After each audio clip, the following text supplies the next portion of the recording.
ఇగో నిన్న ఒక అతిపెద్ద వార్త ఇది. ఈ అతిపెద్ద వార్తల నిన్న రైతు డిస్కిమ్ అనే ఒక ప్రోగ్రాం జరిగింది. ఇది ఈఆర్సి చైర్మన్ జస్టిస్ నాగార్జున గారి ఆధ్వర్యంలో రైతు డిస్కిమ్ ప్రోగ్రాం జరిగింది.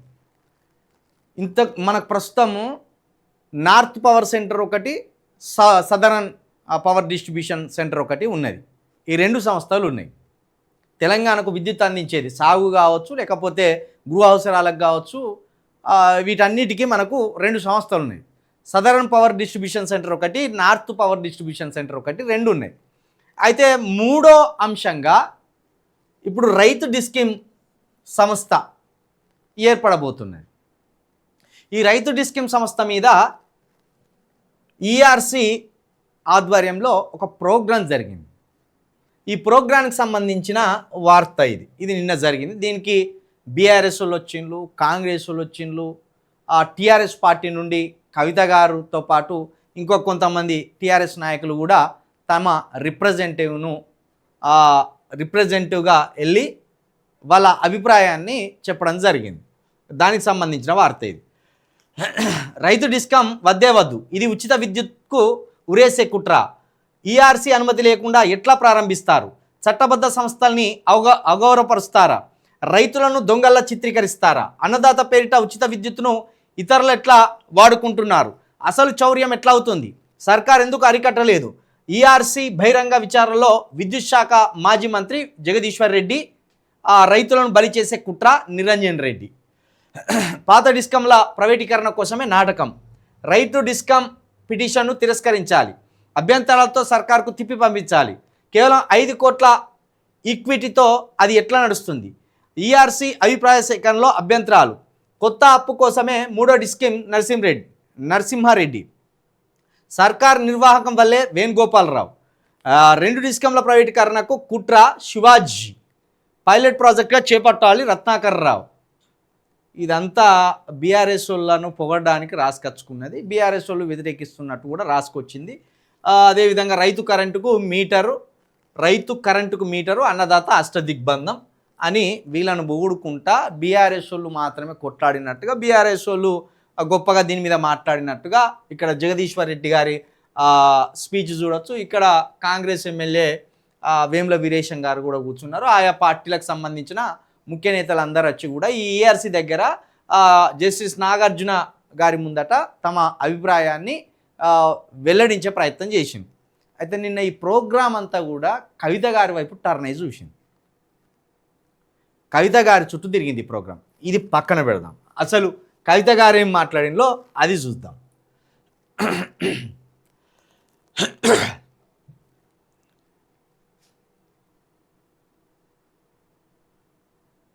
ఇగో ఇది నిన్న ఈ ప్రోగ్రాంకి కవిత గారు అటెండ్ అయ్యారు. కవిత గారి అభిప్రాయాలను, రైతులు ఎదుర్కొనే పరిస్థితులను, ఈ డిస్కిమ్ ఏర్పాటు చేస్తే రైతులకు జరిగే నష్టాన్ని, ప్రభుత్వం చేయబోతున్న దుర్మార్గాన్ని కవిత గారు చాలా క్లియర్ కట్గా చెప్పే ప్రయత్నం చేసిండ్రు. అయితే ఇక్కడ విచిత్రం ఏంటంటే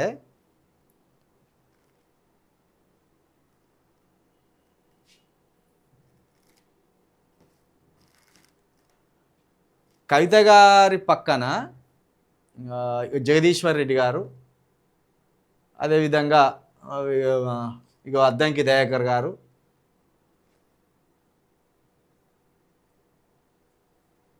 ఇక నిరంజన్ రెడ్డి గారు,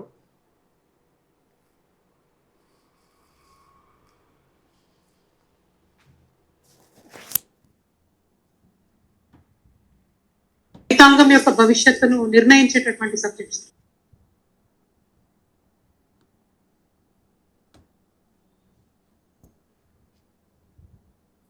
సంపూర్ణంగా తెలంగాణలో ఉన్నటువంటి 50 మంది రైతాంగం యొక్క భవిష్యత్తును నిర్ణయించేటటువంటి సబ్జెక్ట్స్.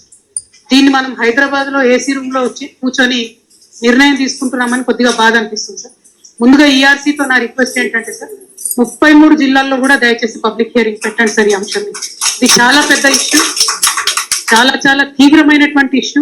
సంపూర్ణంగా తెలంగాణ రైతాంగం యొక్క భవిష్యత్తును మంచిగా చెడ్డగా మార్చేటటువంటి అంశం కాబట్టి ప్రధాన డిమాండ్ రైతుల తరఫున చేతులెత్తి నమస్కరించి 33 జిల్లాల్లో కూడా మీరు పబ్లిక్ హియరింగ్ పెట్టాలని చెప్పి నేను రిక్వెస్ట్ చేస్తా ఉన్నాను సార్.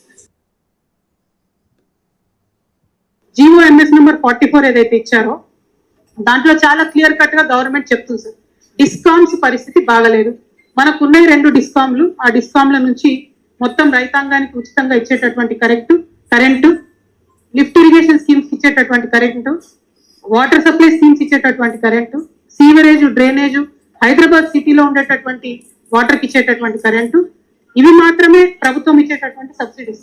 అది కాకుండా పేదవాళ్లకు, SC STలకు ఏదైతే 100 యూనిట్ల లోపు ఫ్రీ ఇస్తామో దానికి ఒక 1700 కోట్లు అదొకటి ఉంటుంది. సో ఇవన్నిటినీ క్లబ్ చేసి తీసి ఒక కంపెనీ కింద రిజిస్టర్ చేస్తా ఉన్నారు. ఇప్పుడు ఆ కంపెనీ పరిస్థితి ఎట్లా ఉంది? -25,000 కోట్ల రూపాయలు ఉన్నారు సార్. దాంట్లో -25,000 కోట్ల రూపాయలతోని ఒక కంపెనీని ప్రారంభిస్తా ఉన్నాము. ఈ కంపెనీకి మీరు మాకు లైసెన్స్ ఇవ్వండి, దీంతో మేము రైతాంగాన్ని ఉద్ధరిస్తామని ప్రభుత్వం చెప్తుంది సార్. నమ్మశక్యంగా లేదు సార్. ఎందుకు నమ్మశక్యంగా లేదు? జనరల్ గా గవర్నమెంట్ ఒక బాండ్ ఇచ్చినా, ఒక పేపర్ ఇచ్చినా ఎవరైనా సీరియస్ గా తీసుకుంటారు. ఎందుకు నమ్ముతలేమంటే గత 2.5 సంవత్సరాల్లో ఈ ప్రభుత్వం యొక్క వైఖరి మీరు చూసినట్టయితే అడుగడుగున మోసమే జరిగింది సార్. రైతుకు అడుగడుగున మోసమే జరిగింది. అయితే ఈ ప్రోగ్రాంకి ముందు కేటీఆర్ వచ్చేవాడు. కేటీఆర్ వస్తున్నట్టు కూడా ఒక ప్రకటన చేసింది బీఆర్ఎస్. కేటీఆర్ వస్తున్నట్టు ఒక ప్రకటన చేసి కవిత గారు ఎప్పుడైతే ఈ సమావేశానికి, ఈ కార్యక్రమానికి హాజరు కాబోతున్నారు అని తెలిసిందో కేటీఆర్ పరారయ్యిండు. నిరంజన్ రెడ్డి గారిని, జగదీశ్వర్ రెడ్డి గారిని ముందడికి నెట్టిండు. నిన్న కవిత గారి స్పీచ్ చూడండి మీరు ఒకసారి. దాదాపు ఒక 45 మినిట్స్ వరకు కవిత గారు ఈ కార్యక్రమంలో మాట్లాడడం జరిగింది. తెలంగాణ రైతుల పట్ల కావచ్చు, తెలంగాణ వ్యవసాయం పట్ల కావచ్చు, తెలంగాణ వ్యవసాయానికి ఇప్పుడున్న విద్యుత్ సంస్థలు ఏవైతే ఉన్నాయో, సదరన్ పవర్ డిస్ట్రిబ్యూషన్ కావచ్చు, NDPCL కావచ్చు, ఇవి మనకు అందించే విద్యుత్ కావచ్చు, వీటి మీద సంపూర్ణమైన అవగాహనతోటి 40-45 నిమిషాల పాటు కవిత గారు మాట్లాడిన ఆ ప్రసంగం విన్న తర్వాత కేటీఆర్ గారిని కేసీఆర్ గారు చివాట్లు పెట్టినట్టు. అంత అద్భుతమైన ప్రోగ్రామ్ని ఎందుకు మిస్ చేసుకున్నామని. కవిత గారు ఎంత అద్భుతంగా మాట్లాడిందని వాళ్ళ ప్రైవేట్ సంభాషణలో భాగంగా మాట్లాడుకున్నారట. అది బయటికి ఇతర వర్గాల ద్వారా బయటికి తెలుస్తుంది కదా, అవి అట్లా తెలిసిందట. నిన్న కేటీఆర్ గారికి చివాట్లు పడ్డాయట ఈ ప్రోగ్రాంకి పోనందుకు. కవిత గారి అద్భుతమైన అవకాశాన్ని నిన్న బ్రహ్మాండంగా వాడుకున్నారు. వాడుకోవడమే కాకుండా సలహాలు, సూచనలు, వాటి నష్టాలు, వీటన్నిటిని కూడా కవిత గారు నిన్న ప్రస్తావించే ప్రయత్నం చేసిండ్రు.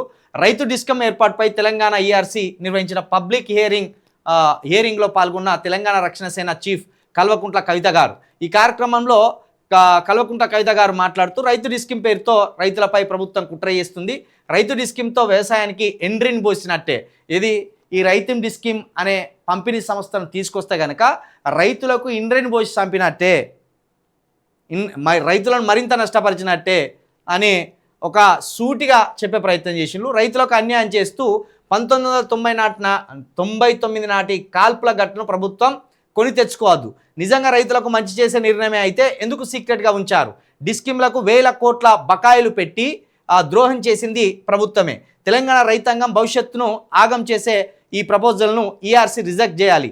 రైతు డిస్కమ్పై public హియరింగ్లో TRS chief Kalvakuntla Kavitha. సంపూర్ణంగా తెలంగాణ భవిష్యత్తును నిర్ణయించే సబ్జెక్ట్ ఇది కనుక మొత్తం తెలంగాణలోని 33 జిల్లాల్లో ఈ పబ్లిక్ హియరింగ్ నిర్వహించాలని విజ్ఞప్తి చేస్తున్నా. తెలంగాణలో రైతులు ఎంతో కష్టపడి 29 లక్షల బోర్లు వేసుకున్నారు. కేసీఆర్ గారు అధికారంలోకి వచ్చాక విద్యుత్ రంగంలో 1,00,000 కోట్ల పెట్టుబడి పెట్టి మంచి మార్పులు తెచ్చారు. మేజర్ ప్రాజెక్టులు అయిన కాళేశ్వరం, పాలమూరు రంగారెడ్డి నుంచి 1 ఎకరానికి నీళ్లు రాకపోయినా సరే బోర్ల ద్వారా నీళ్లు వచ్చాయి. దీంతో తెలంగాణలో వ్యవసాయం పుంజుకున్న విషయం అందరికీ తెలిసిందే. 20 లక్షల టన్నుల ధాన్యం పండించే తెలంగాణ రైతులు ఇప్పుడు 1,40 లక్షల టన్నుల ధాన్యం పండిస్తున్నారు. కానీ రైతు డిస్కమ్ కారణంగా 29 లక్షల బోర్ల మోటార్ల పరిస్థితి డోలయమాన స్థితిలో పడుతుంది. రైతు డిస్కమ్ పేరుతో ప్రభుత్వం రైతులను పచ్చి దగా చేస్తుంది. నిజంగా ఈ నిర్ణయం మంచిదే అయితే 6 నెలల నుంచి ప్రభుత్వం ఎందుకు సీక్రెట్గా ఉంచింది? ఈఆర్సీ కారణంగా ఈ అంశం బయటికి వచ్చిందే తప్ప ప్రభుత్వం బయటపెట్టలేదు.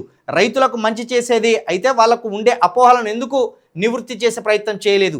ఈ అంశాన్ని అసెంబ్లీలో ఎందుకు చర్చ పెట్టలేదు? ఖచ్చితంగా రైతు డిస్కీమ్ విషయంలో ప్రభుత్వానికి దురుద్దేశంతో ఉందన్న అనుమానం కలుగుతుంది. ఇప్పటికే డిస్కీమ్ల పరిస్థితి బాగోలేదని ప్రభుత్వమే చెప్తుంది. రైతులకు lift irrigation free current scheme ఇచ్చే కరెంటుకు ప్రభుత్వమే డబ్బులు ఇవ్వాలి. ఇప్పటికే 25,000 కోట్ల నష్టంలో డిస్కీమ్లను కంపెనీ పేరుతో రిజిస్ట్రేషన్ చేస్తామంటున్నారు. 2.5 ఏళ్లుగా ప్రభుత్వం వైఖరి చూస్తున్న వాళ్ళెవరు కూడా దీన్ని రైతులకు మంచి చేసే నిర్ణయమని నమ్మరు. ఇది ఏందంటే సింపుల్గా చెప్పాలంటే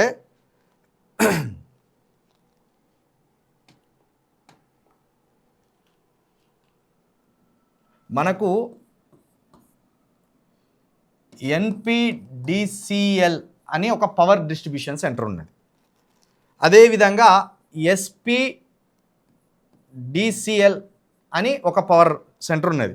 ఇప్పుడు టీజీఆర్పిడిసిఎల్ ఇది అయితే తెలంగాణ రైతు విద్యుత్ పంపిణీ సంస్థ. ఇది విద్యుత్ పంపిణీ సంస్థ అంటే తెలంగాణ రైతులను నాశనం చేయడానికి తెలంగాణ రైతుల పేరుతోటే పెడుతున్న ఒక విద్యుత్ సంస్థ. చూసుకోండి, పేరుకేమో తెలంగాణ రైతు విద్యుత్ పంపిణీ సంస్థ అని పెట్టిండు, కానీ ఇది తెలంగాణ రైతుల మెడకు ఓ ఉరితాడు లాంటిదని, తెలంగాణ రైతుల పారిట ఒక ఎండ్రిన్ లాంటిదని లీడర్లు చెప్తున్నారు, కవిత గారు లాంటి లీడర్లు చెప్తున్నారు. ఎట్లా అంటే ఇది పెట్టి మీటర్లు ఫిట్ చేస్తారు అటు, ఇక రైతులకు మీటర్లు ఫిట్ చేస్తే ఆ కరెంటు బిల్లులు అవి మోతం అవుతాయి. ఇప్పుడు ఈ రెండు సంస్థలు నష్టాల్లో ఉన్నాయి. వీటి అప్పులను ఈ కొత్తగా పెడుతున్న సంస్థకు బదిలీ చేస్తారట. ఇదేమన్నా న్యాయమేనా? సంస్థ పెట్టేదే రైతులను ఆదుకోవడానికి అంటాను. రైతులను ఆదుకోవడానికి సంస్థ పెడుతున్నప్పుడు వీటి 2 అప్పులు దీంట్లో ఎందుకు కలుపుతారు? ఎవడన్నా సంస్థ పెడతానంటే పెట్టుబడి పెడతాడు, పెట్టుబడి పెట్టి ఆ పెట్టుబడితోటి సంస్థను ముందుకు నడుపుతాడు. కానీ అప్పులను షేర్ చేస్తారు. ఎవడన్నా కంపెనీకి కొత్త కంపెనీ పెట్టి అప్పులను షేర్ చేస్తారా? ఇదే అనేక అనుమానాలకు దారితీస్తుంది. ఈ లోపాల వల్లనే భిన్న అభిప్రాయాలు వస్తున్నాయి. ఇప్పటికీ 35,000 కోట్ల అప్పు ఉన్నది ఈ రెండింటి మీద. 35,000 కోట్ల అప్పు ఉన్నది. ఏది? ఈ రెండు సంస్థల మీద. ఈ రెండు సంస్థల మీద 35,000 కోట్ల అప్పు ఉన్నది. ఈ 35,000 కోట్ల అప్పును ఈ కొత్త డిస్కీమ్లకు, ఈ తెలంగాణ రైతు విద్యుత్ పంపిణీ సంస్థ ఏదైతున్నదో ఇగో ఈ టీజీఆర్పిసిడిఎల్ దీనికి ఈ అప్పులను బదిలీ చేసి ఈ సంస్థను నష్టాల్లో పాలు చేసి ఇప్పుడు రైతు పేరు మీద రైతుని దోపిడీ చేసే ఒక కొత్త కార్యక్రమానికి కూడా శ్రీకారం చుడుతున్నట్టు కూడా తెలుస్తున్నది. దీని మీద నిన్న పబ్లిక్ హియరింగ్ ఏర్పాటు చేసిండ్రు ఈఆర్సీ వాళ్ళు. దాంట్లో కవిత గారు పాల్గొని చాలా అద్భుతంగా దీని లాభ నష్టాలను వివరించే ప్రయత్నం చేసిండ్రు. దీనికి కేటీఆర్ డుమ్మగొట్టి పరారైంది. అంత గొప్ప కార్యక్రమానికి కేటీఆర్ డుమ్మగొట్టిందంటే వాళ్ళకు రైతుల పట్ల ఎంత చిత్తశుద్ధి ఉందో అర్థం చేసుకోవాలి మనం. తెలంగాణ రైతుల పట్ల, తెలంగాణ వ్యవసాయం పట్ల, తెలంగాణ సాగునీటి పట్ల ఎంత చిత్తశుద్ధి ఉన్నది, ఎంత ప్రేమ ఉన్నది అనేది కూడా మన తెలంగాణ ప్రజలు అర్థం చేసుకోవాలి. గటువంటి కేటీఆర్ అయినా మళ్ళీ కవిత గారి ఫోటో వేయలేదు. చూసినా ఈ నమస్తే తెలంగాణలో ఇంత పెద్ద మీటింగ్లో కవిత గారి ఫోటో వేయలేదు. కవిత గారి ఫోటో వేయకుండా నమ్మించే ప్రయత్నం చేసింది.